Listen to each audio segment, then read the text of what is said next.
Olá, turma. Boa tarde, tudo bem? Bora lá para nossa leitura, né? Para mais um tempo aqui com o Senhor, para nós fazermos a nossa leitura. Hoje a gente já tá indo aí para o último dia, né, da semana 6, dia 7, né? Que é o nosso domingo, dia 12 de fevereiro de 2023. Então, graças a Deus, chegamos aqui a mais uma semana, né? Deus tem estado conosco todos os dias. Graças a Deus por essa perseverança. Amanhã é nosso último dia dentro do livro de Êxodo. Amanhã é a última leitura do livro de Êxodo. E eu queria pedir algo aqui para vocês, que eu quase não faço, mas eu queria muito perceber, né, o número de pessoas que está aí com a gente e que estão conseguindo finalizar a leitura. Então amanhã, no vídeo de amanhã, de segunda-feira, que é o nosso os últimos capítulos, né, do livro de Êxodo, eu queria que você fizesse um comentário embaixo do vídeo, né, lá no YouTube, que vocês colocassem: eu terminei, eu também terminei. Coloquem lá, escrevam para mim, né, que vocês estão comigo nessa jornada, que vocês estão conseguindo fazer a leitura, que tem sido aí bom para vocês e que a gente tá aí caminhando então rumo ao próximo livro aí que começa já na terça-feira, tá bom? Vamos orar, entregar esse momento para o Senhor e a gente começa aqui nossa leitura hoje do último dia dessa semana. Jesus, muito obrigada, Pai, por esse momento, obrigada por esse tempo aqui de leitura, obrigado pelo tempo que o Senhor tem nos dado com a Tua Palavra, onde nós temos meditado, estudado, lido, Senhor, e percebido como o Teu Espírito Santo tem movido no nosso crescimento, na nossa vida, Senhor, espiritual, o quanto nós temos sido, Senhor, ensinados pelo Espírito Santo dentro da Palavra, o quanto tem sido precioso para nós olhar para a história, olhar para o tempo que o Senhor está fazendo, construindo esse plano de redenção para toda a humanidade. Obrigada, Jesus, pelo que o Senhor está fazendo até aqui. Obrigada pela presença do Senhor todos os dias conosco. Nós te louvamos e te agradecemos, Pai, em nome de Jesus. Amém? Vamos lá então, gente. Semana 6, dia 7, a partir do capítulo 36, 37 e 38, nossa leitura de hoje. Capítulo 36, versículo 1 diz assim: Assim Bezalel, Aholiabe e todos os homens capazes a quem o Senhor tinha concedido a habilidade e inteligência para fazerem toda a obra de construção do santuário, executaram a obra como o Senhor tinha ordenado. Moisés chamou Bezalel, Aholiabe e todos os homens hábeis, em cujo coração o Senhor tinha colocado sabedoria, e que tinham se colocado à disposição para vir e começar a obra.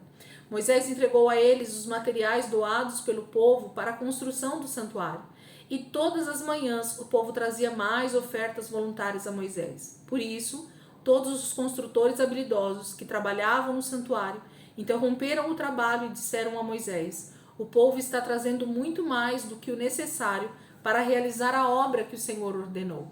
Então Moisés mandou proclamar em todo o acampamento a seguinte mensagem: nenhum homem ou mulher traga mais oferta alguma para a construção do santuário. Foi preciso proibir o povo de dar mais ofertas, pois já havia mais do que o suficiente para realizar toda a obra. Todos os homens habilidosos dentre os trabalhadores fizeram o tabernáculo com 10 cortinas internas. As cortinas eram de linho fino trançado e de fios de tecido azul, vermelho púrpura e vermelho carmesim. Nelas foram bordados querubins, ou seja, figuras de anjos. O trabalho foi feito com muita arte. Cada cortina media 12 metros e 60 centímetros de comprimento, por 1 metro e 80 centímetros de largura. Ligaram 5 cortinas internas umas às outras e fizeram o mesmo com as outras 5. Fizeram laços de tecido azul ao longo da borda da última cortina, de cada um dos conjuntos de cortinas. Depois fizeram 50 laços na primeira cortina interna e 50 laços na última cortina do segundo conjunto. Os laços ficavam de frente uns para os outros. Os 2 conjuntos de cortinas foram presos um no outro por meio de 50 prendedores de ouro. Dessa maneira, o tabernáculo ficou sendo uma peça só. A cobertura do tabernáculo foi feita com um total de 11 cortinas de pelo de cabra. E todas as cortinas internas tinham o mesmo tamanho, ou seja, 13 metros e meio de comprimento, por 1 metro e 80 centímetros de largura. Prenderam 5 cortinas umas nas outras, formando um conjunto, e as outras 6 formaram outro conjunto. Depois fizeram 50 laços em volta da borda da última cortina de um dos conjuntos, e também na borda da última cortina do outro conjunto. Fizeram também 50 prendedores de bronze para unir a tenda, para se tornar uma peça inteiriça. Fizeram mais uma cobertura de peles de carneiro tingidas de vermelho, e por cima desta outra cobertura de couro. Para a estrutura do tabernáculo fizeram armações verticais de madeira de acácia. Cada armação media 4,5 metros de comprimento por 70 centímetros de largura. Cada armação tinha 2 encaixes paralelos, de modo que todas as armações ficavam encaixadas umas nas outras. Fizeram também 20 armações para o lado sul do tabernáculo, 40 bases de prata para serem colocados debaixo das armações, 2 bases para cada armação, uma para cada junção dos encaixes. Para o outro lado, o lado norte, fizeram a mesma coisa, 20 armações e 40 bases de prata, 2 debaixo de cada armação. Nos fundos, no lado oeste do tabernáculo, fizeram 6 armações, além de 2 armações para os cantos na parte de trás do tabernáculo. Nesses 2 cantos, as armações eram duplas, formando uma só peça até a primeira argola que ficava na parte de cima. Portanto, havia 8 armações ao todo, e todas estavam fixas em 16 bases de prata, 2 para cada armação. Também fizeram travessões de madeira de acácia, 5 para as armações de um lado do tabernáculo e 5 para as armações do outro lado, e 5 para as armações para a parte de trás do tabernáculo, que dá para o ocidente. Fizeram o travessão central, passando pelo meio das armações, ligando todas as armações de ponta a ponta do tabernáculo. As armações e os travessões foram revestidos de ouro e fizeram as argolas de ouro para sustentar os travessões. Para a parte de dentro do tabernáculo, fizeram um véu de linho fino trançado e de fios de tecido azul, vermelho púrpura e vermelho carmesim, e mandaram bordar por artistas figuras de querubins. O véu ficou pendendo de 4 colunas de madeira de acácia e cobertas de ouro. Para prender e fixar o véu, foram usados prendedores de ouro e foram feitas 4 bases de prata. Para a entrada do tabernáculo fizeram uma cortina de linho fino, trançado e de fios de tecido azul, vermelho púrpura e vermelho carmesim. O trabalho foi confiado a um bordador. Para sustentar as cortinas, fizeram 5 colunas com os prendedores necessários. Revestiram de ouro a parte de cima das colunas e as molduras das cortinas, mas as 5 bases eram de bronze. Então, nós estamos aqui num texto que fala sobre o início dessa construção por esses homens habilidosos, né, que Deus chamou. O principal deles, citado aqui para nós, é Bezalel, que era da tribo de Judá, e Aholiabe, né, que também era da tribo de Dan, era um dos construtores, aí, dos principais construtores do tabernáculo. E aí começa falando sobre as cortinas, sobre a forma com que elas eram presas, sobre a oferta que já estava suficiente, né? O povo tinha trazido tanta oferta, tanto ouro, tanta prata, tanto bronze, tanto tecido, tanto azeite, tanta coisa eles tinham trazido que Deus havia pedido, que já era suficiente, não precisava trazer mais. Essa tradução fala até que Moisés mandou proibir o povo de trazer ofertas. Chega de ofertar. Como seria bom, né? Se a nossa geração, ou se as gerações passadas entendessem essa questão de quanto o nosso coração precisa estar voluntário para a obra que Deus está fazendo. Quando eu falo disso, eu não falo de uma igreja local, eu não estou falando de algo físico simplesmente, de um templo, de uma igreja, de um prédio. Não, eu estou falando de tudo que Deus está fazendo ao redor da terra, na área de missões, na área de crescimento espiritual para líderes, com escolas, com faculdades teológicas, com livros a serem escritos, com música de boa qualidade. Então tudo requer dinheiro, né? Tudo requer recursos. Então, para que a obra de Deus, para que o ministério que Deus tem colocado nas nossas vidas, ele possa prosperar, o dinheiro geralmente ele é necessário. Então, que o nosso coração pudesse estar mais disposto a entregar sim aquilo que Deus precisa fazer através da nossa vida. Então, até chegar o momento que a gente tivesse que proibir as pessoas de ajudar e de serem generosos, né, com a obra do Senhor. Seria maravilhoso. 37, capítulo 37. Bezalel fez também a arca. Era de madeira de acácia e media 1,10 m de comprimento, 70 centímetros de largura e 70 centímetros de altura. Revestiu-a de ouro puro por dentro e por fora e fez uma moldura de ouro ao seu redor. Fundiu 4 argolas de ouro para os 4 cantos da arca, 2 para cada lado.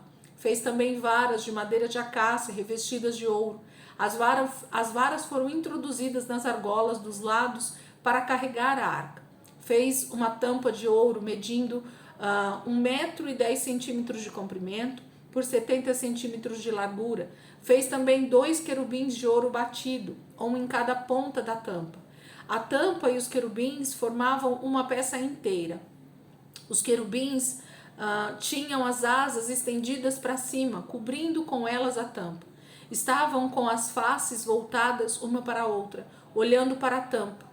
Ele fez a mesa com madeira de acácia, com 90 centímetros de comprimento, 45 centímetros de largura e 70 centímetros de altura. Revestiu-a de ouro puro e fez uma moldura de ouro em volta dela. Fez também um friso ao seu redor de 4 dedos de largura e fez um enfeite de ouro com um bordado em volta do friso. Fundiu 4 argolas de ouro, uma para cada canto da mesa, onde estavam os 4 pés. Colocou as argolas nas pernas da mesa, pouco abaixo do friso, para que se sustentassem as varas usadas para transportar a mesa. Fez as varas para transportar a mesa. As varas foram feitas de madeira de acácia e foram revestidas de ouro. Também fez de ouro puro os utensílios para a mesa, os pratos, os talheres, as vasilhas para o incenso e as jarras para as ofertas de bebida. Fez também um candelabro de ouro puro batido, o pedestal, a haste, as taças, as flores e os botões formavam uma só peça. Eram 6 braços, 3 de cada lado da haste central. Cada braço tinha 3 taças em forma de amêndoa, cada uma com botão e flor, e 3 taças com formato de flor de amêndoa no braço seguinte, cada uma com botão e flor. Assim era com os 6 braços que saem do candelabro. Mas a haste central do candelabro tinha 4 taças em forma de amêndoa, cada uma com flor e botão. Havia um botão debaixo de cada par dos 6 braços que saíam do candelabro. Os botões, os braços, o candelabro formavam uma só peça de ouro puro batido. Depois fez 7 lâmpadas. Os cortadores de pavios e os apagadores eram de ouro puro. Foram gastos 35 quilos de ouro puro para fazer o candelabro com todos os seus utensílios. Fez ainda o altar de incenso de madeira de acácia. Era quadrado, medindo 45 centímetros de largura e 90 centímetros de altura. As pontas de chifre e o altar propriamente dito formavam uma só peça. Revestiu de ouro puro a parte de cima, as paredes em volta e os chifres. Além disso, foi feita uma moldura de ouro ao seu redor. Fez também 2 argolas de ouro de cada lado do altar, abaixo da moldura. Nessas argolas foram introduzidas as varas para carregar o altar. As varas eram de madeira de acácia, revestidas de ouro. Fez ainda o óleo santo da unção e o incenso aromático especial. Esse serviço foi feito por perfumistas especializados. Capítulo 37 fala das outras peças, né? Da arca, da mesa dos pães, do altar de incenso, do candelabro e do óleo da unção, que era usado no candelabro, e do incenso aromático, que era para queimar em cima do altar de incenso.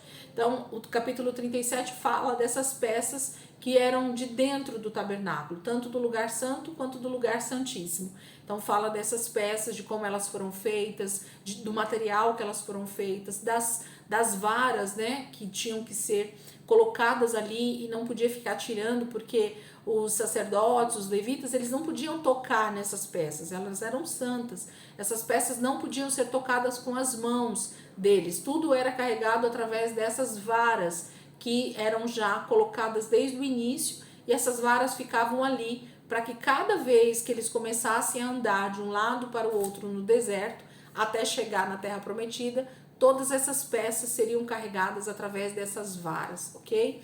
Quem não viu, eu coloquei lá para vocês, tanto no grupo quanto quem quiser acessar, o meu antigo Instagram, que foi hackeado, eu tenho os vídeos de uma maquete que eu tenho do tabernáculo, e lá eu mostro peça por peça onde elas ficavam, como era, por que era, né? Qual o significado daquilo. Eu fiz o ano passado isso e deixei lá no Instagram, então infelizmente esse Instagram eu não consigo mexer nele, mas os vídeos estão lá e vocês podem acessar. Eu deixei no grupo para quem tá aí com a gente no grupo de leitura, para poder acessar esses vídeos aí e poder ver, ok? Capítulo 38, vamos lá? 38:1, que é o nosso último texto de hoje. Bezalel fez o altar das ofertas queimadas. Para esse serviço usou madeira de acácia. Era quadrado e media 2 metros e 25 centímetros de comprimento e 2 metros e 25 centímetros de largura, em 1 metro e 30 centímetros de altura. Fez 4 pontas ou chifres que saíam dos 4 cantos do altar, formando uma só peça com o altar. O altar foi revestido de bronze. De bronze fez também todos os utensílios do altar.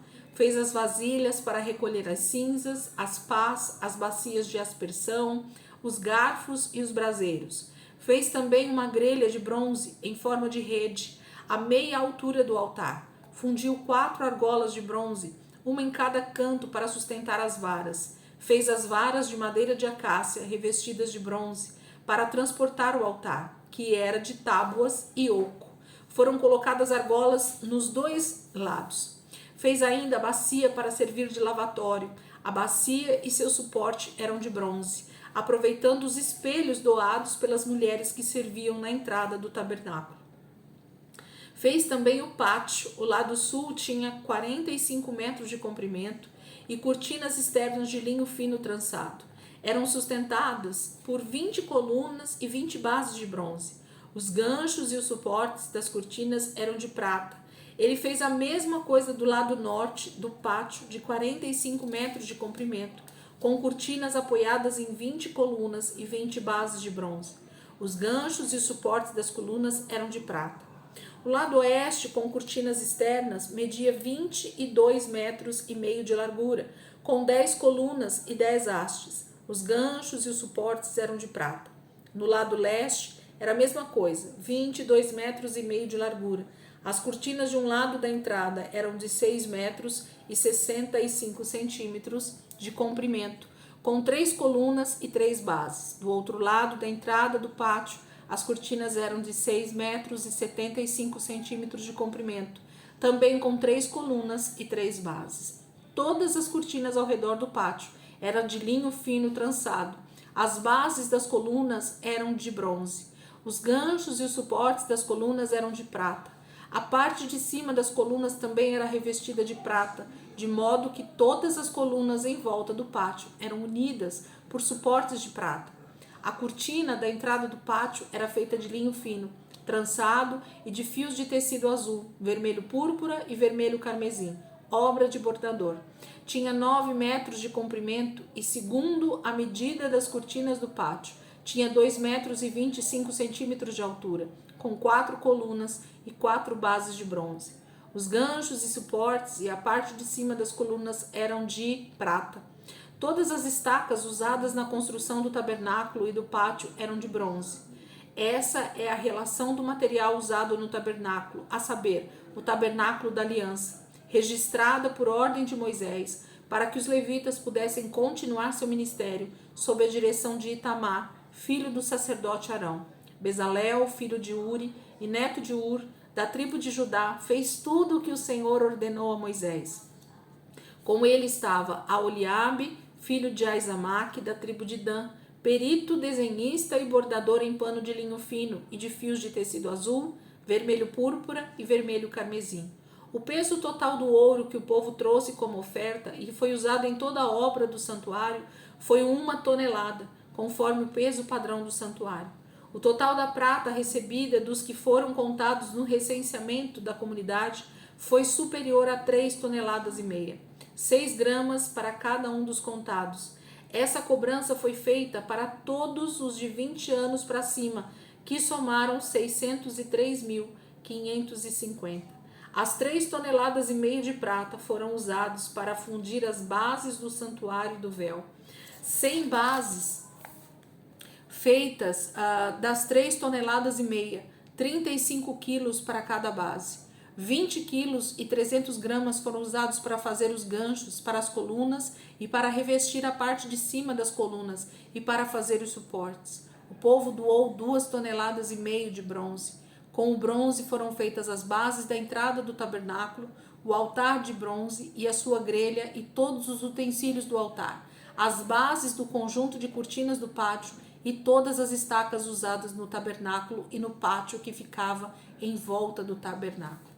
Então, o capítulo 38 está falando dessa relação, né, de materiais, do quanto isso foi grandioso, porque a gente percebe aqui que através da cobrança só da prata, né, que era aquelas 600 gramas por homem, somente homem, só os homens, que foram contados de 20 anos para cima, deu algumas toneladas de prata, né, que contados esses homens deu 603.550 homens de 20 anos para cima. Então imagine o número de mulheres, o número de crianças, o número de pessoas, né, às vezes que estavam ali com eles, de escravos e tudo mais.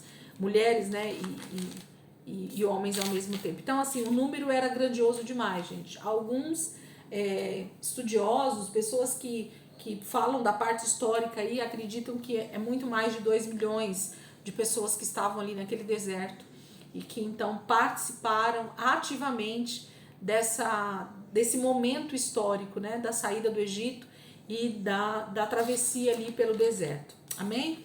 Amanhã a gente termina então o livro de Êxodo com o capítulo 39 e 40 e a gente inicia na terça-feira então o livro de Levítico, um livro tremendo desse chamado de Deus para essa tribo linda e maravilhosa chamada tribo de Levi, que nós vamos ver todo o serviço que essa tribo então exercia em favor, servindo todos esses 2 milhões de pessoas que estavam ali ao redor do tabernáculo. Amém, queridos? Vamos orar então, quem está comigo aí na leitura, nós terminamos aqui a leitura de hoje e agora a gente vai orar um pouco. Eu separei um texto aqui para a gente estar orando e eu queria que você então estivesse orando comigo. Nós vamos orar dentro do livro de João, o Evangelho de João, capítulo 17, do versículo 20 ao versículo 26. João 17, do versículo 20 ao 26. Quem está aqui orando é Jesus, é o Filho de Deus, quem está orando ao Pai. E nós vamos então aproveitar essa oração de Jesus e orarmos também. E vamos entregar então a nossa oração ao Senhor, crendo que o nosso Deus, Ele está ouvindo sempre a nossa oração, porque nós estamos orando segundo a sua vontade, orando a palavra dele, né? Amém?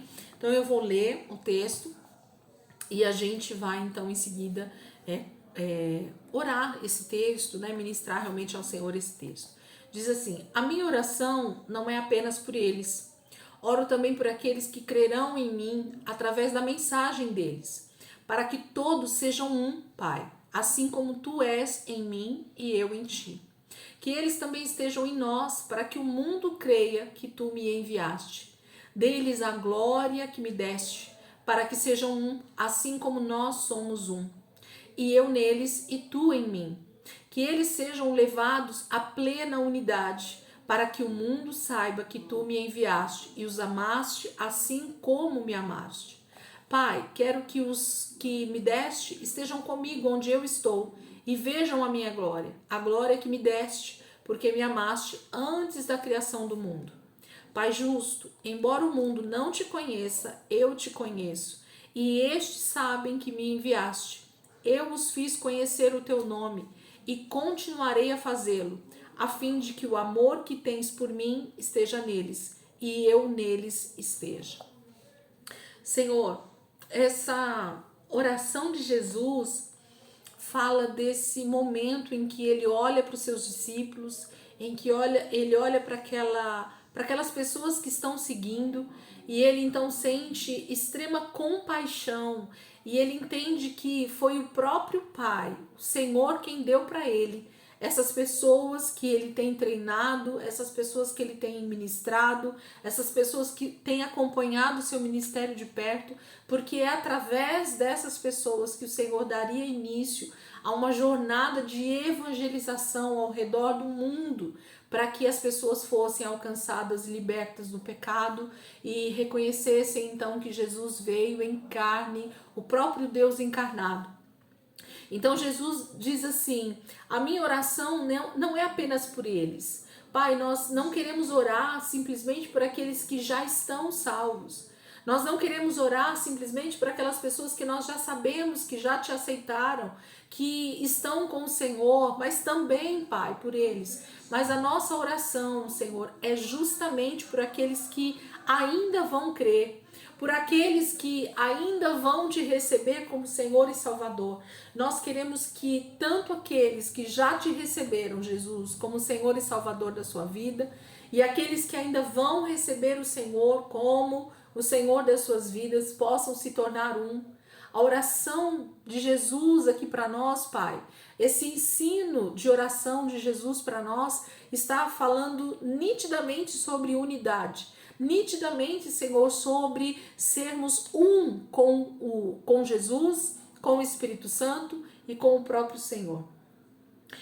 Oro também por aqueles que crerão em mim através da mensagem deles. Pai, que nós possamos ter a mesma ênfase, o mesmo anseio, o mesmo desejo que esses primeiros discípulos, que essa primeira geração, Senhor, que viram Jesus face a face, que conviveram com Jesus, o mesmo amor que eles tinham por evangelizar, por levar as boas notícias. Quando nós temos uma boa notícia, quando nós temos uma novidade, quando nós temos uma notícia muito boa, dificilmente nós conseguimos guardar somente para nós, Senhor, mas nós queremos dividir essa boa notícia com tantas pessoas que estiverem próximas a nós. Nós difundimos a boa notícia de forma rápida, de forma eficaz, de forma feliz, de forma eloquente, de forma, Senhor, precisa, porque nós queremos que as pessoas saibam aquela boa notícia.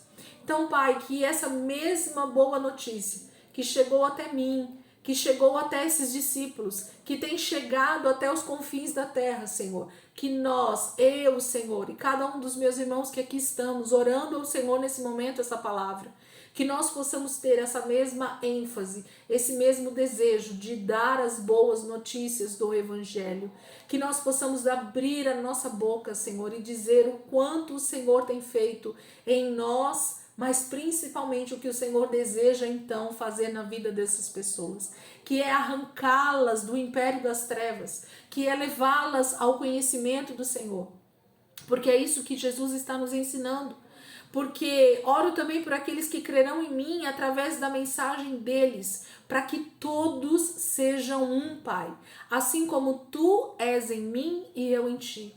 Pai, a unidade, esse verdadeiro, essa verdadeira fundição entre a Trindade, Senhor, é o desejo do coração do Senhor para a tua igreja, para o teu povo. Que nós pudéssemos ser um no Senhor, que nós pudéssemos ser um com o Senhor, que nós pudéssemos nos amar como o Senhor ama Jesus, como Jesus ama o Pai. Nós precisamos, Senhor, buscar esse amor. Paulo diz que esse amor, que o Senhor possa derramar ele de maneira poderosa sobre a tua igreja, Senhor.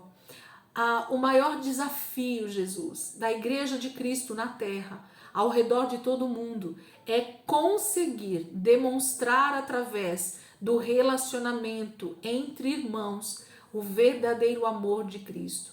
Porque se Satanás tem tido vitória, Senhor, sobre a igreja, de alguma maneira, é porque ele tem conseguido minar, ele tem conseguido entrar no nosso meio de maneira muito sutil e sorrateira e disseminar divisão, dissensão, fofoca, disse-me-disse, situações contrárias uns com os outros, e por causa disso nós estamos sendo então contrários uns aos outros.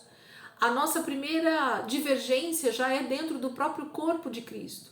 Senhor, a palavra ela deixa claro para nós que o maior desejo de Jesus nessa oração era que a pregação do evangelho, que as boas notícias sendo ministradas ao redor do mundo fossem então efetivamente ouvidas por causa do exemplo.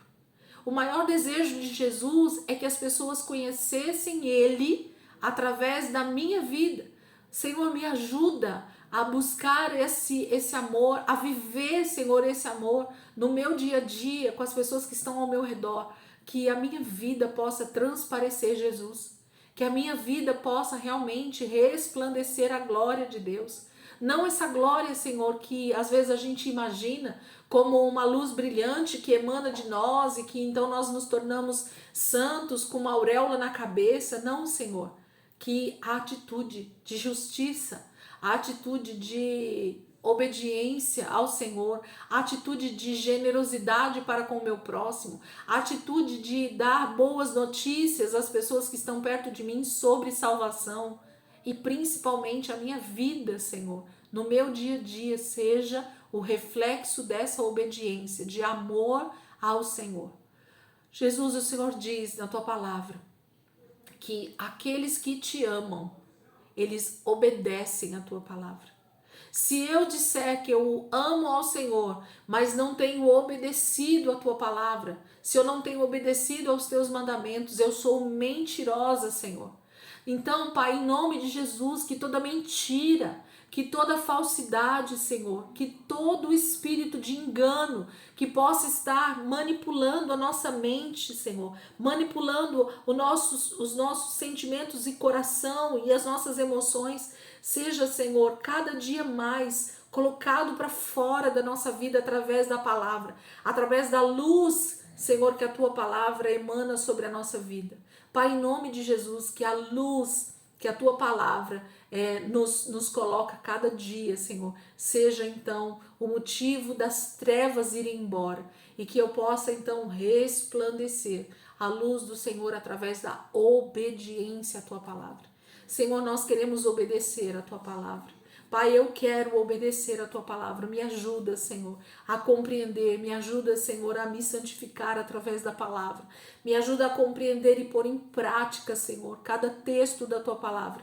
Porque assim, Senhor, o mundo, assim as pessoas vão reconhecer o Senhor em mim.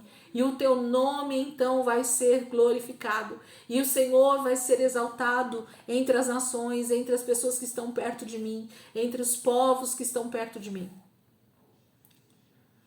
Que eles também estejam em nós, para que o mundo creia que tu me enviaste. Senhor, a maneira com que o mundo vai reconhecer que Jesus veio, morreu naquela cruz, ressuscitou ao terceiro dia, subiu aos céus, está à destra do Pai agora, intercedendo por nós. Nesse momento, a única maneira disso ser uma verdade para as pessoas com quem eu conversar vai ser justamente a minha vida refletindo a glória do Senhor. Eles vão crer que o Senhor enviou Jesus, porque um pecador como eu, Senhor, uma pecadora como eu, sendo transformada dia após dia, minha vida sendo uma vida realmente de justiça, Senhor, de santidade, de prosperidade, ainda que o mundo esteja contrário às nossas práticas, nós queremos testemunhar, glorificar, santificar o teu nome, Jesus. Esse é o desejo do nosso coração. Então, Pai, que cada dia mais, Senhor, a minha vida em atitudes seja esse reflexo de que a presença do Senhor, de que eu sou tua filha, de que verdadeiramente eu tenho nascido do Senhor, que eu nasci de novo, que a minha vida já não é minha mais, que eu não vivo para fazer a minha vontade, mas eu vivo para fazer a vontade do meu Pai. Senhor, esse tem que ser o nosso maior desejo. Nos faz, Senhor, orar isso, e nos faz compreender isso, e nos faz ter vida nisso, Pai. Nós queremos viver a tua palavra.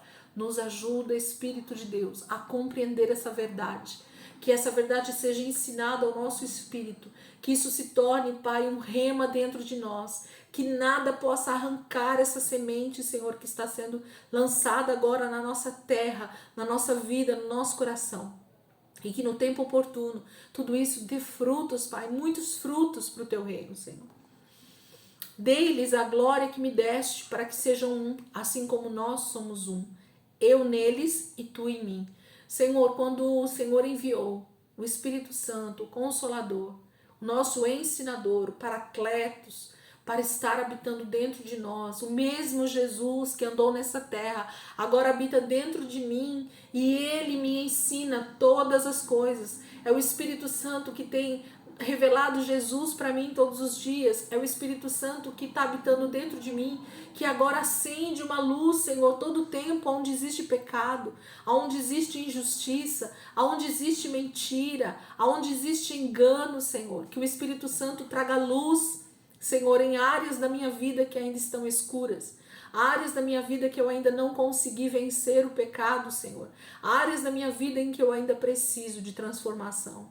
Espírito Santo de Deus, transforma a nossa mente, transforma a nossa forma de pensar, que a palavra verdadeiramente seja a única verdade no nosso coração e na nossa mente. Eu te peço, Espírito Santo, vai transformando a minha mente, que eu pense como Jesus pensa, que eu fale como Jesus fala, que eu tenha as minhas atitudes baseadas naquilo que o Senhor deixou para mim. Como é que eu devo agir com os meus irmãos? Como é que eu devo agir com o meu próximo? Como é que eu devo agir com a igreja de Cristo? Como é que eu devo agir com os incrédulos? Como é que eu devo agir contra os meus inimigos espirituais? Como é que eu devo agir, Senhor, com a minha família? Como é que eu devo agir com o meu esposo? Como é que eu devo agir com os meus filhos? Como é que eu devo agir com os meus líderes? Como é que eu devo agir com as autoridades? Como é que eu devo agir, Senhor, com a minha boca? Como é que eu devo agir com os meus olhos? Como é que eu devo agir com os meus pés?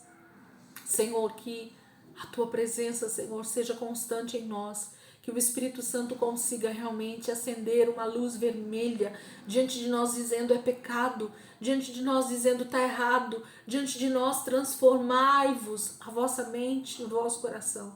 Jesus nos ajuda a compreender essa palavra, a orar essa palavra, a entender e a praticar, Senhor, essa palavra. Que eles sejam levados à plena unidade. Senhor, que a igreja do Senhor seja levada à plena unidade. Senhor, que a igreja seja levada à plena unidade. Senhor, tantas placas, tantas lideranças, tantas teologias, Pai, que nos afastam dessa plena unidade. Então, Espírito Santo, ministra, Senhor, no corpo de Cristo arrependimento. Senhor, ministra no corpo de Cristo, Senhor, santificação. Ministra no corpo de Cristo unidade. Ministra no corpo de Cristo, Senhor, o viver a Tua palavra, Senhor. Que toda tradição humana, Senhor, que toda mentalidade orgulhosa, que toda, Senhor, vontade humana seja repreendida em nome de Jesus, que haja um espírito de quebrantamento, de arrependimento, para que a plena unidade aconteça no corpo de Cristo. Que os meus irmãos sejam, Senhor, eles de quaisquer região, sejam plenamente, Senhor, unidos no Senhor. Derrama, Senhor, essa unidade no corpo de Cristo. Eu sei que eu estou orando aqui, Senhor, e existem pessoas ao redor desse Brasil, ao redor do mundo, orando com o mesmo entendimento. Então, que o Senhor possa derramar sobre a sua igreja que eles sejam levados à plena unidade. Senhor, à plena unidade no corpo de Cristo. Queremos ser um com o Senhor e o Senhor ser um conosco. Para que o mundo saiba que Tu me enviaste e os amaste assim como me amaste. Jesus, a Tua palavra diz que a única maneira do mundo reconhecer que a igreja, ela é esse representante de Cristo na terra, é quando nós então temos unidade como corpo de Cristo. É quando nós somos um no Senhor. É quando há essa unidade na forma de agir segundo o padrão da tua palavra.